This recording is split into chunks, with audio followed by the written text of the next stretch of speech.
Hello, friends. We're back with another episode of Pursuit of Scrappiness podcast. Whether you're building a business, running a team, or just starting your career, we're here to bring you scrappy and actionable insights how to be more productive. Before we start, quick reminder to subscribe in your favorite podcast feed, Spotify or Apple Podcasts. Don't miss any of our episodes.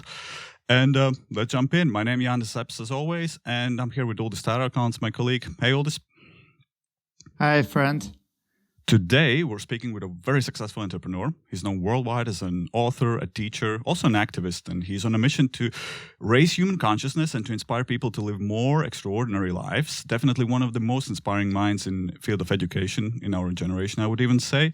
Very happy to welcome Vishen Lakhiani today. Hey. Hi, John. It's nice to be here. Vishen is probably most known as founder of Mindvalley, one of the world's leading education platforms, which he founded 20 years ago and has grown it to over 10 million students worldwide. So we talk about the entrepreneurial journey as well. And he's also author of New York Times and Amazon bestseller, The Code for Extraordinary Minds. So we're going to talk about also personal growth and productivity tips. Very interesting conversation awaiting us. So maybe let's just jump right in. First question I wanted to ask, Mindvalley, 20 years ago you decided to start it. It's an EdTech company. That is not that hot field 20 years ago. Now, of course, it is. How did your vision came to start it and what inspired you to do it? So since many of your audience members are entrepreneurs, let me speak to the entrepreneur, okay? Many companies do not start with the original idea. So Mindvalley, what it is today, was not what I was trying to do. I was not trying to build the company Mindvalley as it is today. Basically, what I was trying to build was I was trying to build a business where I could spin and test out many different ideas and then see which ones would take off. So one of my obsessions was meditation. So I built a meditation website. That was one. It was simply selling meditation CDs. You got to remember, this was 2003, right? This was before. This was the time of CDs.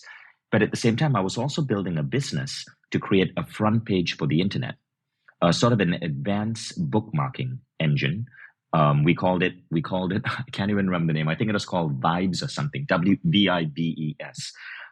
It was a front page for the internet, which allowed you to personalize your browser to so you could quickly access and navigate the net. So again, 2003, this was something unique. And so we were racing with both ideas. Now, the front page for the internet required a lot of investment, a lot of engineers. The meditation one, I put it together and it was generating cash. And one day, 2 years into the business, we realized that the meditation website was for paying for all the other technology ideas.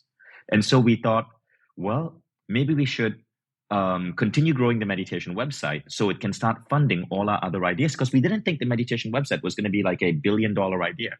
So we continued growing the meditation website, and I was shocked because at a certain point it was bringing in $250,000 a month.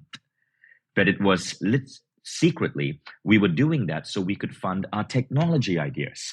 But the thing is, our technology ideas we were developing it from Malaysia. It was a very different environment. My business partner at that time was German, and we didn't have access to many of the things that today we take for granted. You know, startup accelerators like Y Combinator or 500 startups. All of those didn't exist. And so eventually, at a certain point, I did launch my technology idea. It was a social bookmarking service called Blink List, and I sold it, made some decent money for it. But at that point, the meditation idea was blowing up like crazy. And that's how Mindvalley was formed. So you have grown it without taking any outside capital, if I understand correctly. So today, Mindvalley, this year, Mindvalley will do over 100 million in revenue. Okay. We frequently hit the rule of 40. That means we are growing by 40% year on year, or growing by 30% with 10% profit margin. So we typically aim for 30% year on year growth, 10% profit margin. That's considered very healthy. If you can sustain that year on year, it's particularly good if you're a company that's been around for more than 15 years, which we are. The Mindvalley that we know, however, only fully emerged in 2013. So we're about 9 years, but we are still growing very fast. But in that entire time, from the original scenario of a meditation website fueling my crazy tech ideas, I'm a computer engineer by training, to now we have never ever taken any venture funding. Mm-hmm. And the growth comes from users recommending it, or you have found some great ways how to do it with I believe we have built the number one education platform on the planet. I believe that. And so a large chunk of the growth is coming from the sheer amount of transformation that is produced. We transform people to such a degree that there is a website you can visit, stories.mindvalley.com, with close to 17,000 case studies, 17,000, stories.mindvalley.com. You can even choose your country and just browse the case studies in your country. So typically, once you get exposed to Mindvalley, your life changes to such a degree, you become a different human. You become a better entrepreneur. Like, I believe Mindvalley is more important to your entrepreneurial success than a Harvard MBA. And I can honestly say that because the MBA teaches you one part of how to be an entrepreneur. But Mindvalley teaches you a grand spectrum of everything else. For example, if you're an entrepreneur, you got to be able to understand your mind, master your emotions, be in your peak body. You got to be able to master relationships. And as Mindvalley has gone more and more into entrepreneurship, we've been bringing in all of these leading teachers. As I'm here interviewing, on stage, just behind the door there is Sri Kumar Rao. He was one of the top MBA professors in the world at Cornell, Kellogg, London Business School, Columbia. He's on stage teaching our students right now. And so we are bringing all of these extraordinary teachers, all of these extraordinary CEOs, and we are using our learning methodology to take their knowledge and turn it into the best programs in the world. But we don't just stop at entrepreneurship. You also learn how to be in peak states. You learn how to reverse aging. You learn how to have the most incredible relationships. You learn networking. You learn parenting. Because our vision of the world is to help human beings become the greatest versions of themselves. And modern education just does not do that. It's so limited. We look at 12 different areas of growth as a human being. Modern education pretty much focuses on 2 of those 12, which is money and career. Important, but a tiny slice of what it takes to truly be human.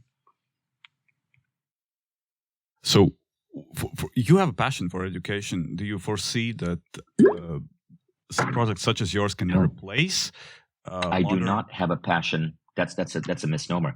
I do not give a damn about education. I do not have a passion for education. I have a passion for human beings. I have a passion for turning human beings into the best damn humans they can be, mind, body, spirit, and soul. However we do that, I will work to make that happen. Now, that comes from many different factors. Education is one bit of it, but it also comes from, for example, concepts like altered state training. It comes from community and connection. It comes from mentoring. It comes from life experiences and exposure. My job is to create the platform to create the best human beings. Will it disrupt traditional education? Abso-freaking-lutely.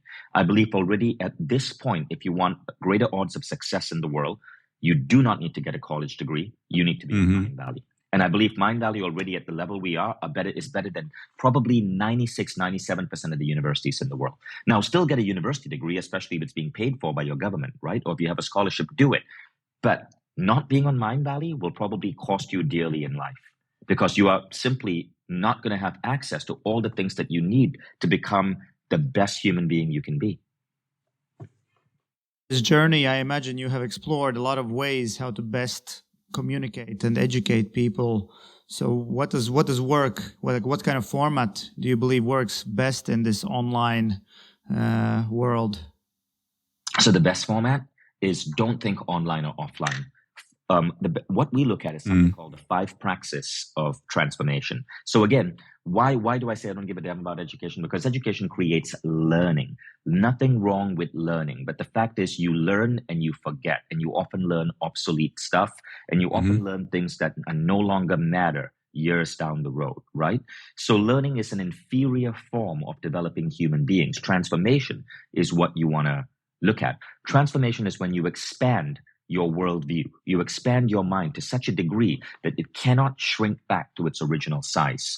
University of Toronto defines transformation as the gathering of new meaning schema of the world so that you see the world from a larger perspective. Now, we further add to that a perspective that is inclusive, autonomous, and authentic. And I can go into that later. So transformation means you transform yourself into a person who is so attuned with your body that your body functions like a peak athlete. You transform yourself into an entrepreneur who is so resilient, so brilliant that your success is inevitable. You transform yourself into that mother or father that can be an incredible influence on your child. That is transformation. Very different from learning. But let's look how, okay? So there are 5 things that we look at for transformation, to create transformation. Learning is actually just the first bit. It's the first of the 5. So when you sit down and you listen to a lecture, you watch a TED Talk, that is learning. So so again, learning goes through a spectrum. The most powerful form of learning is learning involving the human condition, psychology, personal growth, mindset. That is the best form of learning because it creates the largest ripple effect. It's more important than, say, history or geography, but we don't teach that in schools. We don't teach mindset in schools. We don't teach the winner's mentality. We don't teach you how to deal with self-esteem blockers. We don't teach confidence. We teach relatively lower, inferior forms of learning like geography, history, which is constantly changing, which is often not very practical, and stuff that we can pretty much learn ourselves by reading a Yuval Harari book. So that is the first one. And this is why traditional education is so, to me, it's so pointless at this stage. I don't even really care if my children go to school or not. Nor do I believe that universities are necessary anymore. But let's talk about why, okay? Now, the next 4 is where the secret is. Now, the next one is called altered state training.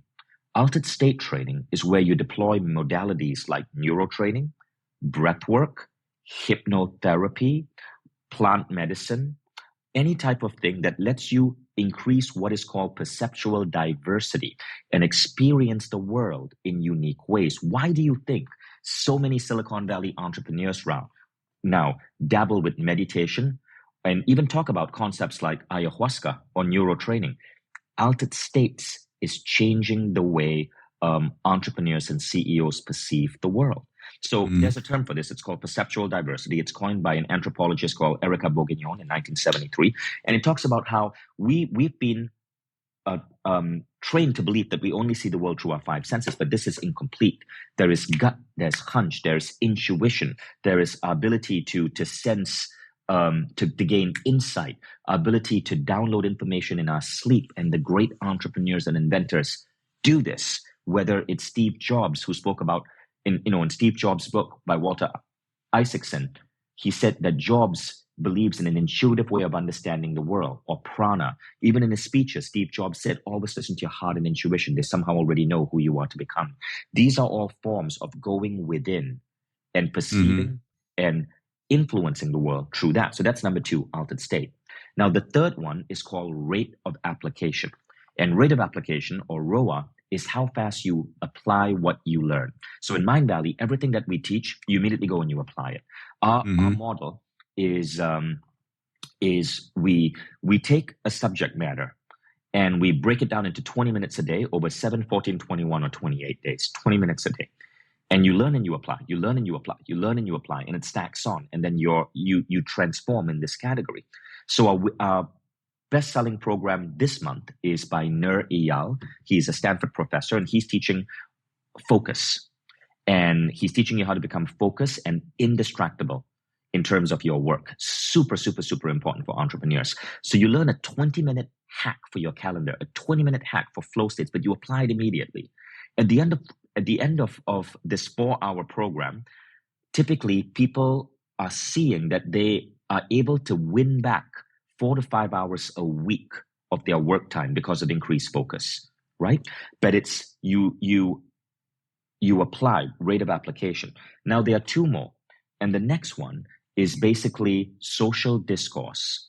And this means that you discuss what you're learning with other students. So you're interacting, you're mentoring, you're coaching. It's social discourse. And so let's see, there's the first one is learning. That's the one that we mostly focus on. Altered states, rate of application, social discourse. And the final one is critical reflection. This is where you learn to self-examine how you are operating in the world and to reflect and understand what you can do better and where your limitations are so that you can fix it. So this basis is how learning is different from transformation, and how it's so important that we move towards transformation and we change the way the education system works. It's definitely a long process. So where does one start in this? It's not a long process. On Mindvalley, you start the process within your first 20 minutes, day one. It's just that. It's such a beautiful process because there's no end to it. You constantly become a better and better and better person. And that is part of life. That is the great thing about being human. There's so many things for us to discover. There's so many ways for us to improve. Well, in terms of becoming a better human, one of the concepts you also have talked about a lot is called Brules, or bullshit rules that we all have, like Right. Can you maybe talk about that and how we can sort of rid ourselves a bit more from these concepts that are no longer serving us? Right. So a lot of what are the most common ones? Yeah. So a lot of what we believe to be true about the world comes from cultural conditioning, societal conditioning, and I call these Brules. So human beings are rule-based creatures. We are meaning-making machine. Our minds decide what is real about the world, and then we act based on this perceived reality. Some of this is true. Some of this reality is true. Some of this reality is complete nonsense. We just follow it because of media, because of programming, because politicians tell us, often because we just learned it from our parents and we don't know any better way. But what we believe to be true frequently becomes true. We see this even in medical science. Yeah. Patients and the placebo effect, right? What you believe to be true about your body becomes true for your body. So let's talk about Brules. So a Brule is a bullshit rule that we adopt to make the world simpler.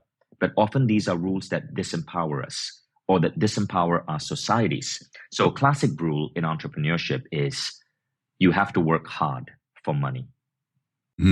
So I was just listening to a lecture here at Mindvalley University, and it was following this rule. An entrepreneur raised her hand and said, I'm afraid to grow my business because I'm afraid I'm going to burn out. And the lecturer, Paul McKenna, who's a world-class hypnotherapist, was pointing out that if you actually look at some of the greatest entrepreneurs in the world, some of the wealthiest men and women in the world, they are not burnt out. Actually, their life is supremely easy. So where do we get this idea that if you work hard, that you have to be successful, to be rich, you have to work so hard that you have to burn yourself out? And this idea shifted this woman's life because she understood that she was operating from a paradigm, and as a result of this paradigm, limiting her growth. But this is one of the most common rules that afflicts entrepreneurs. You can have it both ways. You can become incredibly successful without working hard. It doesn't mean you have to work 2 to 3 days a week. Like I work typically 40 hours a week, but I find that when I work, I'm supremely focused, but I also make time for family, for friends, for rest. And this pays off, right? Greater recovery, greater cognition. And so Brules operate everything we do. Brules are also cultural. If you look at America, Americans have this crazy idea that guns need to be part of society. It is absolute insanity. But Americans are brainwashed on this idea. On 4th of July, there were 270 people across America murdered by firearms. And more Americans are waking up. But, it takes time to change that. So societies have these rules as well. But you want to know what is the biggest basket of rules? The singular biggest basket of dangerous beliefs that hold humanity back? Can you guess? So many options. What would you say? I think it would come to if you don't keep your mind open and you don't kind of learn enough and you don't have this growth mindset. Maybe that's one of areas that we could improve as humanity.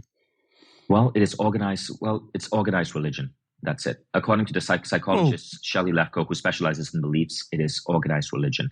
Single biggest basket of rules that hold people back. I was too chicken to guess. I was thinking the 10 Commandments, but then I was too chicken to say it. Synonym of closed mind, basically, in many areas. Right. And it doesn't mean that religion is bad. That religion comes with a lot of baggage. But if you can see past the rules. If you can see past the rules, you can get the best qualities of religion, which is the spirituality, but without the guilt, the sin, or worse, the political influence from religion, like what's happening in America right now with the overturning of Roe versus Wade and the loss of abortion rights, right? That is a religion, that is a religious-based doctrine that the Supreme Court has passed on. And then, of course, you avoid crazy societies like what's happening in Iran, where a theocracy oppresses people. Religion's the biggest single source of bullshit rules in the world today. If we talk about meditation, this is something where you started building your business, and it's something people want to try out, but very often they start and they kind of don't continue. Is there any kind of intro pitch you can give to people that they kind of keep trying and get? Well, that's because people don't understand what meditation is. So Let's replace the sentence. In the sentence you said, let's replace meditation with exercise. People try exercise and they decide they don't want to do exercise. Okay, Yeah, what did you try? Because there are 100 different forms of exercise, right? There's walking, right? So you cannot say it's too painful. Walking is not painful. Walking is also great exercise. There is stretching, which makes you feel good. There is yoga. There is weightlifting. There is endurance running. There are so many different forms of exercise. Now, it's the same with meditation. We think it's one thing, but actually there are many different forms of meditation. I prefer to use the word transcendent practice. A transcendent practice is any practice where you transcend the physical world by going into your mind. So a transcendent practice could be going in your mind and thinking of 5 things that made you happy yesterday. That's the practice of gratitude. And science shows that if you do that, you're going to be roughly 25% happier at the end of 30 days. Right? That's science, UCLA. Another transcendent practice is forgiveness. If you sit up in bed in the morning and you think and forgiving thoughts about people who have wronged you, science says it's going to lead to less anxiety, better sleep, reduced back pain. One study at the University of Utrecht says you're going to be able to jump higher. An Israeli study says your endurance is going to improve. And of course, there are ramifications of this even in your entrepreneurial journey. That's forgiveness. That's also a transcendent practice. Then there's creative visualization, where you sit down and you visualize your future. And studies show that when you do that, you're more likely to attain that future. They've seen this, for example, in a simple experiment called the finger abduction exercise. They have people visualize doing this with their finger versus actually doing this with their finger. The people who visualize doing it, the finger muscles grow the same as actually doing it. So visualization has an impact on our body. Now, when you think that all of this is also meditation, your concept of meditation changes. So what I created is something called the 6 phase. It is it's a set of 6 transcendent practices that you do in the morning. The first one is a compassion building practice based on Zen Buddhism, which makes you a kinder person. The second one is gratitude, as I mentioned. The third one is forgiveness. The fourth one is creative visualization for long term. The 5th one is seeing your perfect day unfolding with intention. And the 6th one is a simple prayer to whatever God you believe in. Doesn't have to be a religious prayer, right? In fact, religion messes it up by making you feel guilty for praying. When you stack these together, all of these are proven to actually have a profound impact on how you show up in your day. That is meditation. That is one of the most powerful forms of meditation.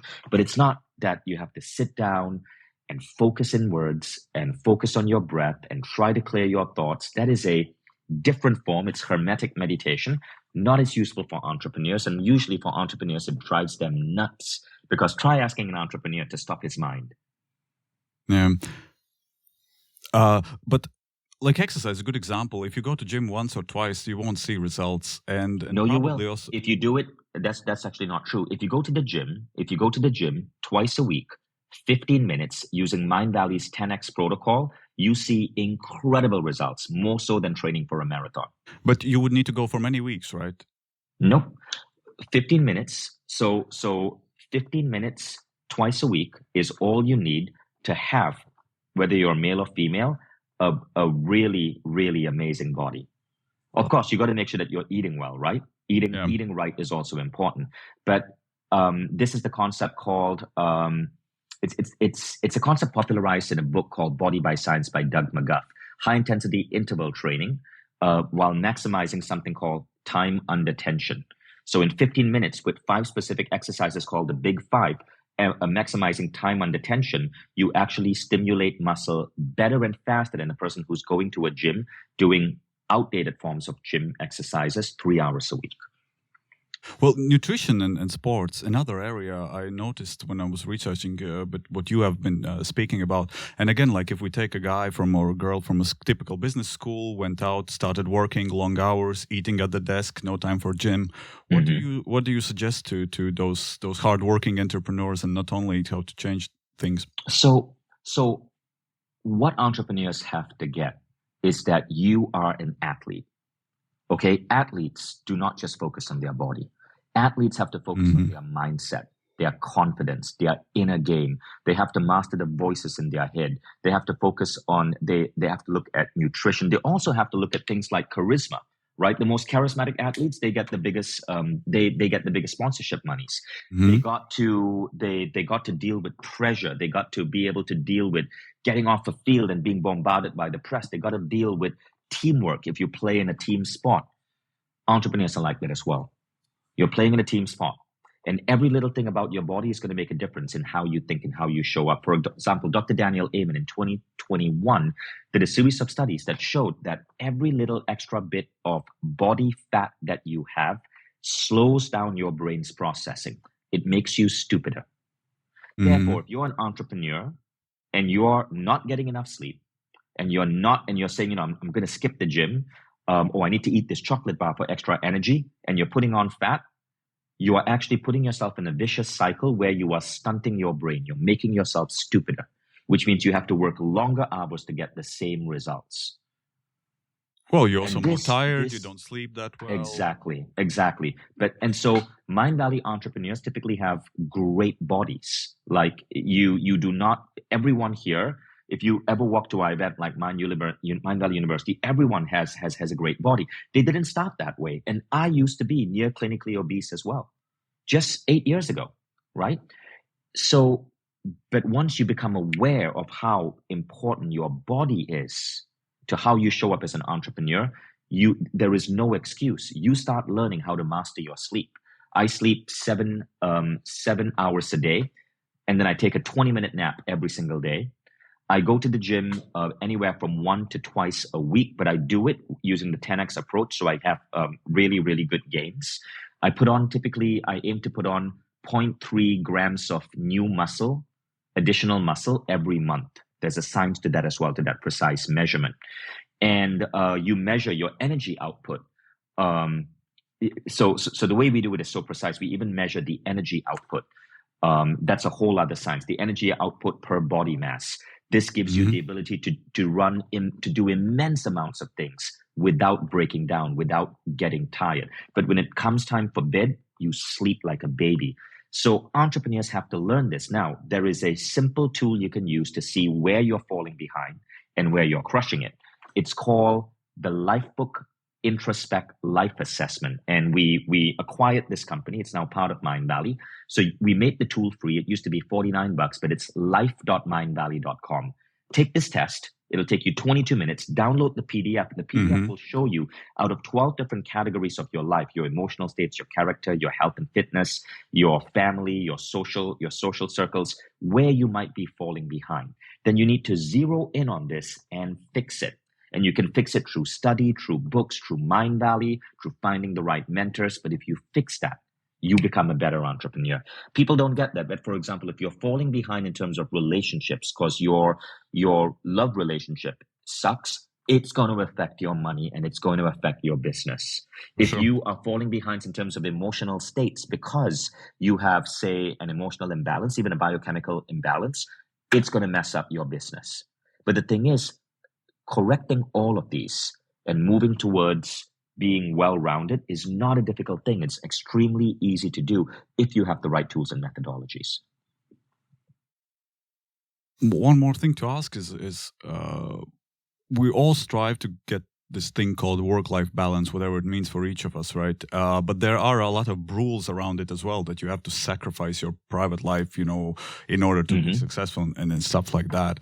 What do you, what's the typical thing you advise to people who want to work hard, who want to do a lot with their lives, but who also, want to build relationships and not neglect their family, and still manage to see their kids grow up?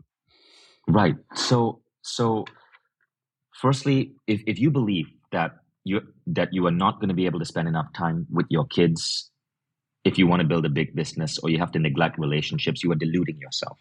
You cannot build a business. You cannot be successful if you're messing up your family and if you are not having time for your social circles, because social connection is the most powerful pill that human beings can take to improve every aspect of their life. Let me give you 3 examples, okay? Let's look at longevity and health. If you look at the Blue Zone studies, when they analyze places like Okinawa or Sardinia, you know what they found is the main thing that causes these cultures to have many people who live over 100? It was community. Community was the one. We need community.